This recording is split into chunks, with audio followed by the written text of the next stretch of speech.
যে এত কষ্ট যাদের জন্য করলাম তারাই চাইলো না যে আমি থাকি। তা কাদের জন্য করলাম? আমি জানি আমাকে মৃত্যুদণ্ড দেওয়া হয়েছে, আমাদের নেতাকর্মী অনেকের খুব মন খারাপ। আমি একটা কথা বলবো যে মন খারাপ করার কিছু নেই, রাজনীতিতে এরকম সময় আসে। আর ওরা কারা যে মৃত্যুদণ্ড দেয়? ওরা তো অবৈধভাবে ক্ষমতা দখলকারী। একটা কথা মনে রাখতে হবে, যেটা বাস্তব, সেটা হলো যারা অবৈধভাবে সন্ত্রাসী, জঙ্গি এবং খুনি এদেরকে সঙ্গে নিয়ে যারা ক্ষমতা দখল করে, অর্থাৎ সন্ত্রাসের উপর নির্ভরশীল হয়ে যারা ক্ষমতা দখল করে, এরা কিন্তু সবসময় নিজেরাই ভীত থাকে, কিন্তু তারা অন্যকে ভয় দিয়ে, মানে বলতে গেলে ভয়ের রাজত্ব কায়েম করে, একটা ভীত সন্ত্রস্ত অবস্থা সৃষ্টি করে তারা তাদের ক্ষমতাকে ধরে রাখার চেষ্টা করে। কারণ তারা মনে করে তাদের যেহেতু জনসমর্থন নাই, একটা চক্রান্তের মধ্য দিয়ে আসে, ষড়যন্ত্র করে আসে, অবৈধ অর্থ বিলিয়ে আসে, সেই কারণেই এরা একটা ভীতিকর পরিস্থিতি সৃষ্টি করে। কারণ এদের মনের ভিতরে ভয় থাকে, দুর্বলতা থাকে, সেই জন্য বাইরে সেটা ওইভাবেই প্রকাশ করে যে তারা সকলের উপর একটা মানে ভয় ভীতি দিয়ে তারপর তারা ক্ষমতাকে মনে করে যে এটাই টিকে থাকার একমাত্র উপায়। আর ক্ষমতার মসনদ টিকিয়ে রাখার জন্য তারা এই অবস্থাটা সৃষ্টি করে। এই ক্ষমতার মসনদ যেটা দখল করলো, ওটা ধরে রাখার জন্য কোনো জনগণের সমর্থন না, জনগণের ভালোবাসা না, জনগণের আস্থা না, বিশ্বাস না, একটা ভীতিকর পরিস্থিতি। আর এই ভয় ভীতিটা যতদিন পর্যন্ত সাগরে না কাটিয়ে উঠতে পারবে ততদিন এরকম মর্মে মরে থাকতে হবে। হ্যাঁ, আমাকে মৃত্যুদণ্ড দিয়েছে, আমি পরোয়া করি না। আমি বাংলাদেশে ইনশাল্লাহ আসবই, অবশ্যই আমি আসব। আর তাদের মৃত্যুদণ্ড, তাদের ফাঁসির দড়ি কত শক্ত বা কত বুলেট আছে সেটা নিশ্চয়ই যাচাই করব। ঘটনাচক্রে আমাকে দেশ ছেড়ে আসতে হয়েছে, সেটা আমি জানতাম না যে আমি দেশ ছেড়ে আসতে, আমি জানি আমি টুঙ্গিপাড়া যাচ্ছি। যাই হোক, এটা হয়তো আল্লাহর ইচ্ছা ছিল কোনো না কোনোভাবে। কারণ আমি একটা জিনিস আমি সবসময় দেখি, বাংলাদেশে আমি যখন ফিরে আসি অনেকেই খুব শঙ্কিত ছিল যে দেশে আমার মা, বাবা, ভাই, ছোট্ট রাসেলকে পর্যন্ত ছাড়ে নাই, তাকেও হত্যা করেছে। সেই দেশে আমি ফিরে আসব, সেখানে যুদ্ধাপরাধীরা, আমার বাবার হত্যাকারীরা ইন্ডেমনিটি দেওয়া হয়েছে, তারা এখন দেশে বিদেশে চাকরি, তারা খুব রমরমা অবস্থায় থাকে। ওই অবস্থায় আমি যে আসব, অনেক বাধা ছিল, অনেকের মনে দ্বিধা ছিল। আমি কিন্তু ফিরে এসেছিলাম। আর আসার পর থেকে কিন্তু একটার পর একটা সমস্যা আমার উপরে যাচ্ছে। আমি 81 সালে ফিরে আসলাম, 83 সালে বন্দী হলাম, এমনকি আমাকে ডিজিএফআইয়ের অফিসে নিয়ে গেল ইন্টারোগেশনের জন্য। এরপরে আবার 85 সালে, আর যখন যেখানে গেছি সেখানে তো মানে একবার আক্রান্ত হয়েছি, এ তো কতবার। কিন্তু হ্যাঁ, আমি বেঁচে গেছি, আমি বারবার বেঁচে গেছি। জানি না, এখানে আমি বলবো আল্লাহ রাব্বুল আলামিন আমাকে বাঁচিয়ে রেখেছেন। কারণ আমার হাতেই আমার বাবা, মা, ভাই, তাদের হত্যাকারীদের বিচার হবে, আমার হাতেই এই যুদ্ধ অপরাধীদের বিচার হবে, আমার হাতেই বাংলাদেশ দারিদ্র্যমুক্ত হবে, উন্নত হবে, সমৃদ্ধশালী হবে। চিফ প্রসিকিউটর যে কথাগুলি বলল, আমি আগুন দিয়েছি, আমি মেট্রো রেল, বিটিভি সব ভবন নাকি আমি আগুন দিয়েছি, অথচ তাদের লোকরা নিজেরা যেখানে স্বীকার করছে, অপরাধীরা নিজেরাই স্বীকার করছে। আর অপরাধী বলেই তো ইউনূস তাদেরকে দায় মুক্তি দিল। কিন্তু মামলা আমাদের আওয়ামী লীগের সকল নেতাকর্মীর বিরুদ্ধে, বলে দিল 1400 লোক হত্যা হয়েছে। তা আওয়ামী লীগের তো আমার মনে হয় প্রায় 8-10 হাজার লোক, আমরা তাদের কোনো খবরই জানি না, কত মানুষকে মেরে গুম করে ফেলেছে। 1 মাসের মধ্যে প্রায় 300-400 হত্যাকাণ্ড ঘটেছে। এই হত্যাকাণ্ড কারা ঘটাচ্ছে? এটা তো ইউনূসের পেটোয়া বাহিনী, তারাই তো এই হত্যাকাণ্ড ঘটাচ্ছে একের পর এক। আজকে ইন্টারন্যাশনাল ক্রিমিনাল কোর্ট 1973 সালে সেটা করা হয়েছিল যুদ্ধ অপরাধীদের বিচারের জন্য, বেআইনিভাবে সংশোধন করে করে সেখানে আমাদের বিচার হবে, আবার পার্টি হিসেবে বিচার হবে, কারণ দেশে প্রচলিত আইন তো আছে। তবে হ্যাঁ, একটা জিনিস ইউনূস ম্যাজিক দেখালো যে মাত্র 20 দিনের হিয়ারিংয়ের পরই দেখা গেল জজ সাহেব 450 পাতার জাজমেন্ট লিখে ফেলে দিল। চমৎকার দেখালো আর কি সব কিছুতেই। আজকে যা সকলের কাছে প্রশ্নবিদ্ধ, অর্থাৎ অবৈধ সরকারের সকল সিদ্ধান্তই অবৈধ। আমি সমস্ত আহত পরিবারকে চিকিৎসা দিয়ে, আহত যারা ছিল সকলকে চিকিৎসা আমি দিয়েছি, কিন্তু 5 তারিখে আমি আসার পর তারা কি পরবর্তীতে চিকিৎসা পেয়েছে? পায়নি। 34 জনের মতো সেই সময় শহীদ হয়েছিল, আমি তাদেরকে গণভবনে ডেকে নিয়ে আসে তাদের সান্ত্বনা দিয়েছি। আমি জুডিশিয়াল ইনকোয়ারি কমিশন গঠন করে দিয়েছি তদন্ত করবার জন্য। ইউনূস যদি হত্যাকাণ্ডগুলি না ঘটিয়ে থাকে তাহলে এই তদন্ত কেন বন্ধ করলো সে? জুডিশিয়াল ইনকোয়ারি কমিটিকে তদন্ত করতে দিল না। এমনকি ব্রিগেডিয়ার সাখাওয়াত সাহেব স্বরাষ্ট্র মন্ত্রণালয়ের দায়িত্বে যখন বললেন যে সিভিলিয়ানদের কাছে অস্ত্র চলে গেছে, 7.62 বুলেট কোথা থেকে আসলো, এটা আমাদের ভালোভাবে তদন্ত করে বের করতে হবে, এটা শুনেই ইউনূস ঘাবড়ে গেল, অমনি তাকে সরিয়ে দিল। তার কারণ কি? এই অবৈধ অস্ত্র ইউনূসেরই সাপ্লাই, সেই ব্যবহার করেছে, সেই হত্যা করেছে। এই হত্যার জন্য দায়ী ডক্টর মোহাম্মদ ইউনূস এবং তার ওই এখন যারা এনসিপি হয়েছে, সেই সাথে জামাত, বিএনপি, শিবির, তারা আওয়ামী লীগের তৃণমূল পর্যন্ত সমস্ত নেতাকর্মীর ডাটাবেস করে প্রত্যেকের উপরে হামলা এবং অর্থনৈতিকভাবে সবাইকে পঙ্গু করে দিছে।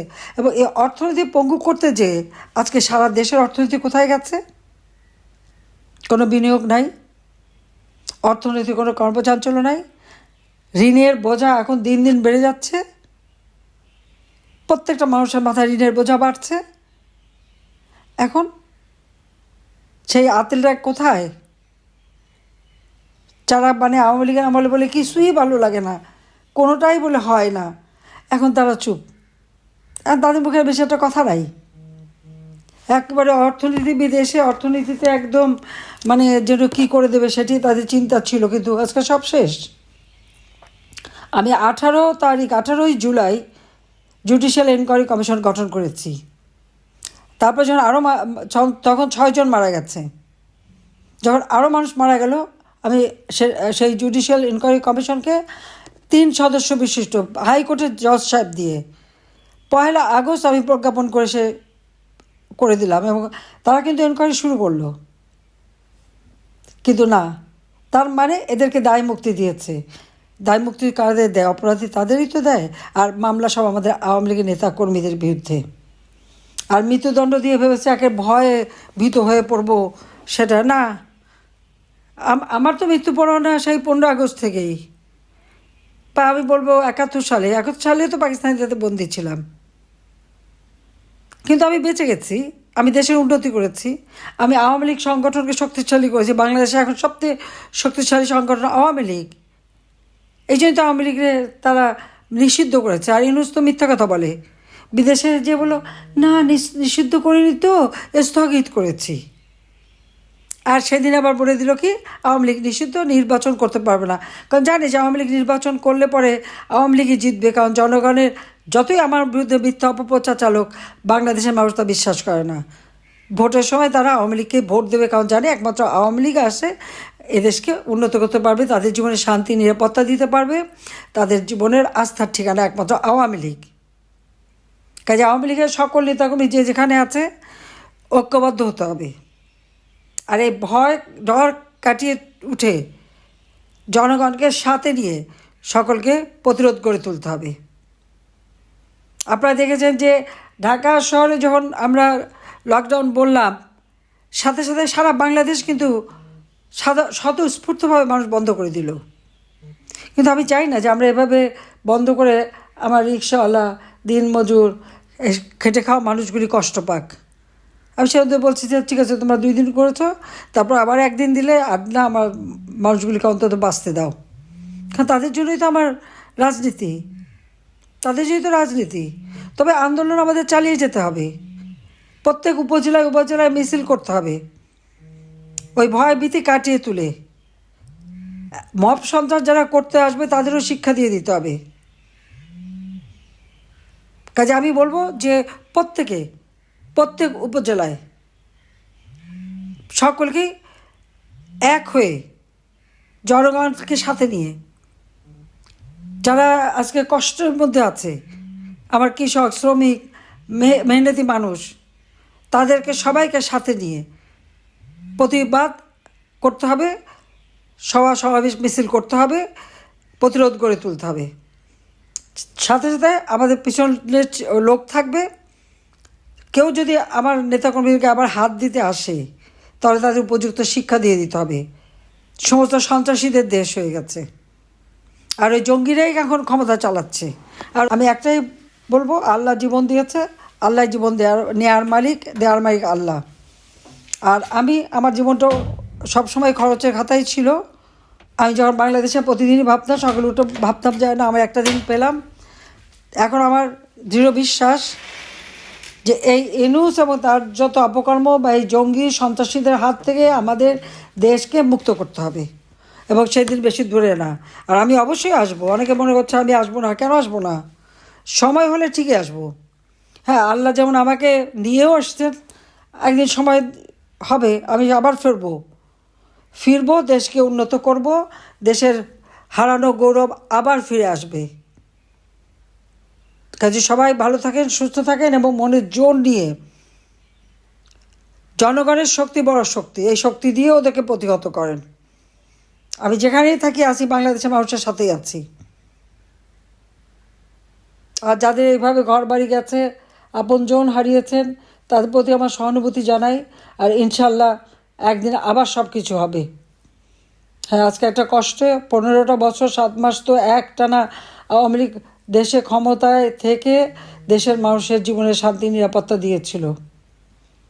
তারপরেও মানুষ কেন বিভ্রান্ত হলো আমি জানি না, সেটা আমার একটা প্রশ্ন। এখানেই আমার কষ্ট, যে এত কষ্ট যাদের জন্য করলাম, তারাই চাইলো না যে আমি থাকি। তো কাদের জন্য করলাম? লুটপাট, চাঁদাবাজি, মাস্তানি, কমিশন খাওয়া, এটা তো এখন একেবারে মানে সব কিছুই যেন পরিষ্কার। বৈষম্যহীন বাংলাদেশ গড়বে, কোটা থাকতে পারবে না, এখন আর কোটা লাগে না। পিএসসি পরীক্ষা, পাবলিক সার্ভিস কমিশনের যে পরীক্ষা হয়েছে, সেখানে এমনকি একেবারে নিরীহ যারা কোনো দল করে না, সেই ছেলে মেয়েগুলিরও চান্স পায়নি, তাদেরও বাদ দিয়ে দিয়েছে। ওখানে সমস্ত জঙ্গিদের ঢুকানো হচ্ছে। দুইটা পিএসসি পরীক্ষায় সব জঙ্গিদের ঢুকানো হচ্ছে। তো বৈষম্যহীন না বৈষম্য করার জন্য তারা এই আন্দোলন করলো, সেটাই আমার প্রশ্ন। এখন জঙ্গিরাই আসবে সব কিছুতে। তবে এরকম তারিখ যেও করছিল, 5টা বছর ধরে সব 4 বছর ক্ষমতায় ছিল, সব বিএনপি ঢুকিয়েছিল। কিন্তু ভয় এখানে যে জামাত, ওই হিজবুত তাহরির থেকে শুরু করে যতগুলি জঙ্গি সংগঠন, এরা তো আবার ওয়েল ট্রেন্ড, পাকিস্তানের মাদ্রাসা থেকে সব ট্রেনিং নিয়ে আসছে, তাদেরকে দিচ্ছে চাকরিতে, তাদের পুলিশে, তাদের এবং আর্মির যে এতগুলি অফিসারের বিরুদ্ধে মামলা দিয়েছে, এখানেও তাদের ঢুকাবে। তবে আবারও বলবো, জনগণের শক্তি বড় শক্তি। কাজে আজকে সবাইকে আবার ঐক্যবদ্ধ হওয়ার আহ্বান জানিয়ে আবার শেষ করছি। খোদা হাফেজ। জয় বাংলা, জয় বঙ্গবন্ধু, বাংলাদেশ চিরজীবী হোক।